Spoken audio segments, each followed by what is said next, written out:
Hello दोस्तों, यदि आप भी क्लास 10th का 26 सितंबर को मैथ का सितंबर मासिक परीक्षा देने वाले हैं तो अभी के इस क्लास में क्लास 10th के लिए हम लोग मैथ के ओरिजिनल क्वेश्चन पेपर का सब्जेक्टिव क्वेश्चन आंसर देखेंगे। इस क्लास में ये 100% ओरिजिनल क्वेश्चन पेपर है और इसका ऑब्जेक्टिव क्वेश्चन हम पिछले क्लास में बता दिए हैं, जाकर देख लीजिएगा।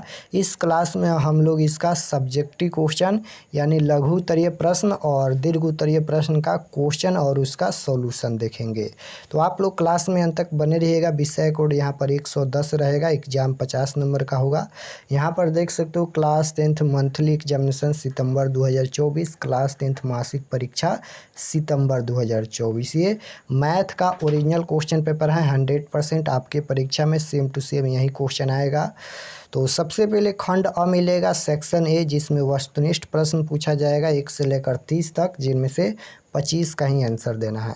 तो ऑब्जेक्टिव क्वेश्चन हम बता दिए हैं, जाकर देख लीजिएगा, नहीं देखे होंगे तो। उसके बाद ये देख सकते हो, ये सभी ऑब्जेक्टिव क्वेश्चन है। यहाँ पर फर्स्ट क्वेश्चन में पूछा गया है, यदि दो संख्याओं का योग और अंतर क्रमशः 14 और 4 हो तो बड़ी संख्या। इस प्रकार से ये क्वेश्चन पूछा गया है ऑब्जेक्टिव। तो इसका हम सॉल्यूशन करा दिया है, आंसर बता दिए हैं, जाकर देख लीजिए। तो ये खंड अ हो गया। उसके बाद यहाँ पर देख सकते हो खंड ब मिलेगा, सेक्शन बी, जिसमें यहाँ पर सबसे पहले लघु उत्तरीय प्रश्न पूछा गया है, शॉर्ट आंसर टाइप क्वेश्चन 1 से लेकर 10 तक, जिनमें से किन्हीं 5 प्रश्नों के उत्तर देना है। प्रत्येक के लिए 2 अंक निर्धारित हैं। तो फर्स्ट क्वेश्चन में पूछा गया है, मान निकाले कौशेक यहाँ पर 49 डिग्री है और बट्टा में यहाँ पर सेक 41 डिग्री दिया गया है। फर्स्ट क्वेश्चन पर यही रहेगा।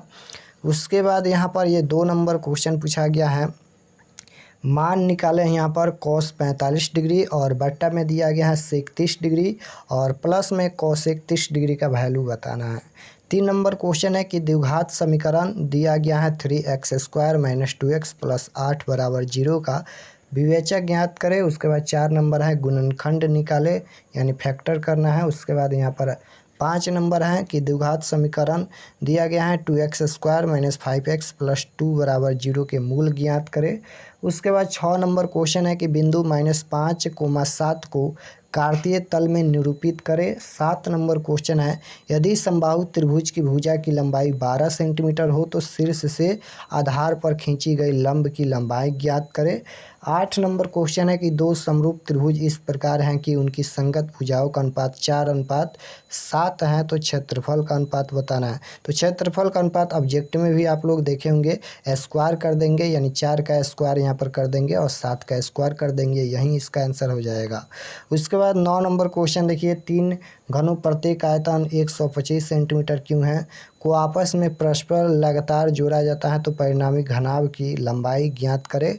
उसके बाद 10 नंबर क्वेश्चन देखिए पूछा गया है, 10 नंबर क्वेश्चन है कि विषमकोण चतुर्भुज के विकर्णों की लंबाई क्रमशः 10 सेंटीमीटर और 24 सेंटीमीटर है, तो इसकी परिमिति ज्ञात करें। तो ये 10 तक लघु उत्तरीय प्रश्न पूछा गया है, जिनमें से 5 का आंसर देना है।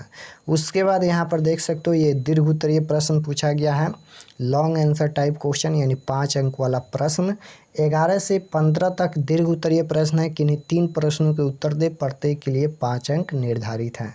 तो 11 नंबर क्वेश्चन पूछा गया है कि सिद्ध करें कि किसी त्रिभुज के भुजाओं के मध्य बिंदुओं को मिलाने से बना त्रिभुज मूल त्रिभुज का समरूप होता है। उसके बाद 12 नंबर है कि साइन 45 डिग्री का मान ज्यामितीय की सहायता से ज्ञात करें। 13 नंबर क्वेश्चन है द्विघात समीकरण इतना है तो संबंध स्थापित करना है, ये फार्मूला। उसके बाद 14 नंबर क्वेश्चन है कि शीर्ष बिंदु 4,0, 0,0 तथा 0,3 से बनी त्रिभुज की परिमिति ज्ञात करें। 15 नंबर है कि 2a - 3b - 4c का घन ज्ञात करें। तो ये 15 तक क्वेश्चन पूछा गया है, देख सकते हो यहाँ पर। तो सबसे पहले तो हम क्वेश्चन दिखा दिए, सबसे पहले अपने आप से इसका सॉल्यूशन कीजिएगा, उसके बाद इसका आंसर मिलाइएगा, क्योंकि सॉल्यूशन नहीं करेंगे तो प्रैक्टिस नहीं होगा। तो सबसे पहले अपने आप से सॉल्यूशन करने का प्रयास कीजिएगा, ये सभी क्वेश्चन सॉल्व कीजिएगा अपने आप से, उसके बाद आंसर मिलाइएगा। तो चलिए हम इसका आंसर भी दिखा देते हैं। तो देख सकते हो यहाँ पर एक खंड ब है, लघु उत्तरीय प्रश्न का आंसर है। फर्स्ट क्वेश्चन का यहाँ पर सॉल्यूशन किया गया है। फर्स्ट क्वेश्चन पूछा गया था यहाँ पर कौसेक 49 डिग्री और बट्टा में यहाँ पर सेक 41 डिग्री का मान ज्ञात करना है। तो लिखेंगे यहाँ पर कौसेक 90 डिग्री माइनस थीटा, सबसे पहले फार्मूला ही लिखेंगे। उसके बाद यहाँ पर बट्टा में दिया गया है सेक 41 डिग्री, तो सेक 41 डिग्री हो जाएगा। उसके बाद यहाँ पर कौसेक 90 डिग्री माइनस थीटा, थीटा की जगह पर 49 डिग्री है और बट्टा में यही रहेगा। उसके बाद यहाँ पर ये फार्मूला होता है, आप जानते हैं कि कौसेक 90 डिग्री माइनस थीटा बराबर सेक थीटा होता है। तो ये घट के सेक 41 डिग्री आ जाएगा, बट्टा में भी सेक 41 है, कट के इसका आंसर आएगा 1 इसका आंसर आएगा। तो फर्स्ट क्वेश्चन का आंसर यहाँ तक आएगा। देख सकते हो यहाँ पर ये लघुत्तरीय प्रश्न है, इसलिए थोड़ा सा 2 स्टेप आगे तक सॉल्व कीजिएगा क्योंकि ये 2 अंक वाला प्रश्न है। उसके बाद यहाँ पर ये 2 नंबर क्वेश्चन देखिए पूछा गया था, कॉस 45 डिग्री बट्टा में है सेक 30 डिग्री प्लस कॉसेक 30 डिग्री का वैल्यू बताना है। तो इस प्रकार से यहाँ पर सभी का मान रखिएगा। कॉसेक 45 डिग्री का मान 1/√2 होता है। उसके बाद यहाँ पर बट्टा में सेक 30 डिग्री का मान आप जानते हैं 2/√3 होता है और प्लस में यहाँ पर कॉसेक 30 डिग्री का मान 2 होता है। तो इस प्रकार से इसका सॉल्यूशन कीजिएगा तो इसका आंसर यहाँ पर आएगा 3√2 माइनस √6/8 इसका आंसर आएगा। उसके बाद यहाँ पर ये 3 नंबर क्वेश्चन पूछा गया था, विवेचक यानी विविधकर ज्ञात करे। तो ये दिया गया था समीकरण, तो डी बराबर फार्मूला होता है b² माइनस 4ac। बी के जगह पर -2 है तो -2 का स्क्वायर करेंगे, -4 गुना ए के जगह पर 3 है तो 3 गुना सी के जगह पर 8 है तो 8 हो जाएगा। तो यहाँ पर -2 का स्क्वायर करेंगे तो ये +4 हो जाएगा और यहाँ पर ये गुना करेंगे तो 96 हो जाएगा। 4 में से 96 घटाएंगे तो 92 माइनस 92 इसका आंसर आएगा। देख सकते हो यहाँ पर, तो इसका आंसर यहीं पर आएगा। उसके बाद 4 नंबर क्वेश्चन देखिए, यहाँ पर 4 नंबर क्वेश्चन का शून्यक ज्ञात करना है तो ये दिया गया था। उसके बाद यहाँ पर 6x माइनस 5x में 30 को यहाँ पर तोड़ेंगे तो इस प्रकार से यहाँ पर आएगा। तो देखिए यहाँ पर x को कॉमन करेंगे तो x + 6 और यहाँ पर -5 को कॉमन करेंगे x + यहाँ पर 6 हो जाएगा। तो यहाँ पर ये x - 5 हो जाएगा और यहाँ पर x + 6 हो जाएगा। तो यहाँ पर x बराबर 5 इसका आएगा एक मान, क्योंकि यहाँ पर x - 5 है तो यहाँ पर 0 है, बराबर में इधर आएगा तो ये माइनस है तो प्लस हो जाएगा और प्लस रहता है तो माइनस हो जाता है। यहाँ पर देखिए x + 6 है, इधर आएगा तो ये प्लस का है तो ये माइनस का हो जाएगा, यानी यहाँ पर x बराबर 5 और x बराबर यहाँ पर -6 इसका आंसर आएगा। यहाँ पर देख सकते हो। उसके बाद 6 नंबर क्वेश्चन में बिंदु दिया गया था, तो यहाँ पर भुज का मान x बराबर -5 दिया गया है, यानी यहाँ पर पहला x अक्ष के नियामक होता है, दूसरा y अक्ष के नियामक होता है। तो पहला यहाँ पर भुज हो जाएगा, भुज का मान 5 है, कोटि का मान यहाँ पर 7 है और यहाँ पर यह बिंदु किस पाद में स्थित है तो -5, 7 है।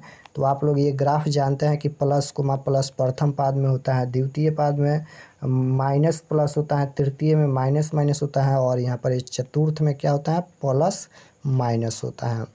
तो ये माइनस प्लस है, तो माइनस प्लस किस में होता है द्वितीय पाद में स्थित होता है। तो यह बिंदु द्वितीय चतुर्थांश या द्वितीय पाद में स्थित है, तो इसका आंसर यहीं पर लिख देना है इस प्रकार से।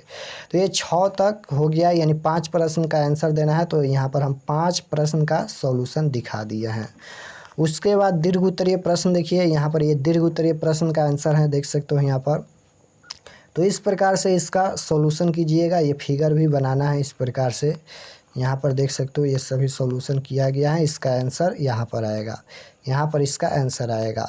उसके बाद ये 14 नंबर क्वेश्चन है, 14 नंबर क्वेश्चन का सॉल्यूशन किया गया है, देख सकते हो दूरी सूत्र से निकालेंगे। यहाँ पर सबसे पहले AB का मान निकालेंगे तो यहाँ पर 4 आएगा, BC का मान निकालेंगे तो यहाँ पर देख सकते हो 3 आएगा और यहाँ पर AC का मान निकालेंगे तो 5 आएगा। तो त्रिभुज ABC की परिमिति यहाँ पर AB + BC + AC, यानी यहाँ पर 4 + 3 + 5 12 इसका आंसर आ जाएगा, यहाँ पर देख सकते हो। उसके बाद यहाँ पर ये 15 नंबर क्वेश्चन का सॉल्यूशन है, देख सकते हो यहाँ पर ये 15 का सॉल्यूशन है। तो 15 का सॉल्यूशन यहाँ तक करना है, देख सकते हो। तो दीर्घ उत्तरीय प्रश्न में 3 प्रश्न का आंसर देना है, तो यहाँ पर हम 3 प्रश्न का आंसर दिखा दिया है, ये 15 और यहाँ पर ये 14 और यहाँ पर ये क्वेश्चन नंबर 12 3 प्रश्न का आंसर देना है, 3 का आंसर दिखा दिए हैं। लघु उत्तरीय प्रश्न में 5 का आंसर देना है, तो 5 प्रश्न का आंसर हम बता दिए हैं। और ये सभी क्वेश्चन अपने आप से बनाने का प्रयास कीजिएगा। और चैनल पर नए होंगे तो चैनल को ज़रूर सब्सक्राइब कर लेना, ताकि आने वाले नेक्स्ट क्लास आपके पास ज़रूर पहुँचे। और अगर आप व्हाट्सअप ग्रुप ज्वाइन नहीं किए हैं तो आप लोग इस नंबर पर मैसेज करके व्हाट्सअप ग्रुप ज्वाइन कर लीजिएगा। नंबर है 8292929627। इस पर आपको व्हाट्सअप पर मैसेज करना है, कॉल नहीं करना है। इस नंबर पर जैसे ही मैसेज करेंगे उसके बाद आपके पास एक लिंक भेजा जाएगा। आप लोग क्लास 10th के लिंक को दबाकर व्हाट्सअप ग्रुप ज्वाइन कर लीजिएगा। इसका PDF हम व्हाट्सअप ग्रुप में सेंड कर देंगे। और ज़्यादा से ज़्यादा इस क्लास को शेयर कीजिएगा। मिलते हैं नेक्स्ट क्लास में, तब तक अपना स्टडी कीजिए। आप सभी को धन्यवाद।